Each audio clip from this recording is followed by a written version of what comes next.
حضرت امام سعید مسیب فرماتے ہیں اس آدمی میں کوئی خیر نہیں ہے جو مال سے محبت نہیں کرتا۔ وہ اللہ نے جو قائم حدود کی ہوئی ہیں ہمارے لیے، ان کے اندر رہتے ہوئے دنیا کماؤ۔ آگے بڑی عجیب بات کرتے ہیں، کہتے ہیں یعبد بہ ربہ، انسان کے پاس مال ہے تو اپنے رب کی عبادت بھی کر سکتا ہے۔ کیسے؟ بھائی پیٹ میں کچھ ہے، کچھ کھایا پیا ہے تو نماز پڑھے گا نا، پیٹ خالی ہے تو نماز پڑھنے کا تو دل نہیں کرتا۔ عجیب بات، یہ بات بڑی سیدھی سادی سے ہے۔ اللہ کے رسول نے اسی لیے فقر و فاقے سے پناہ مانگی، اور پھر ایک اور حدیث کے الفاظ یہ ہیں کہ فقر و فاقہ اتنی خطرناک چیز ہے کہ بعض اوقات انسان کو کفر تک پہنچا دیتا ہے۔ بہت زیادہ فقر و فاقہ، بہت زیادہ غریبی، اور اسی طرح مال کے ذریعے زکوٰۃ ادا کرے گا۔ زکوٰۃ ادا کرنا کتنا بڑا اجر و ثواب والا عمل ہے، کتنی اس کی فضیلت ہے، اور زکوٰۃ سے اسلامی معاشرے میں کتنا فائدہ آتا ہے۔ زکوٰۃ سے غریبوں کی غریبی ختم ہوتی ہے اور امیروں کا مال نکل کر غریبوں کی جیب میں جاتا ہے۔ یہ زکوٰۃ آپ کب دیں گے؟ زکوٰۃ کا فریضہ آپ کب پورا کریں گے؟ جب آپ کے پاس مال ہوگا۔ جب مال نہیں ہے تو زکوٰۃ کیسے دیں گے؟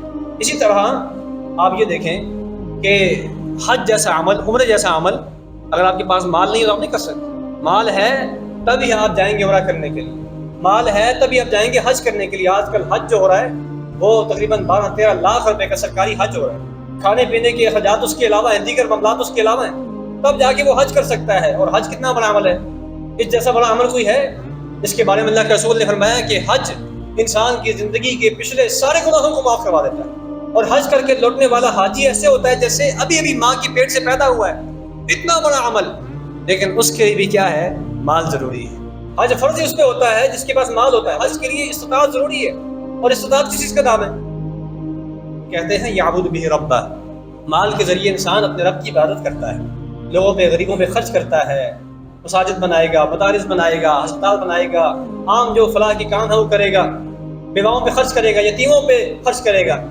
مالدار آدمی، اس کے پاس اگر امانت رکھی جائے تو وہ امانت کو ادا بھی کرتا ہے۔ مالدار آدمی امانت دار ہوتا ہے، اور غریب آدمی اگر اس کے پاس دین نہیں ہے تو وہ امانت کو ضائع کر دے گا۔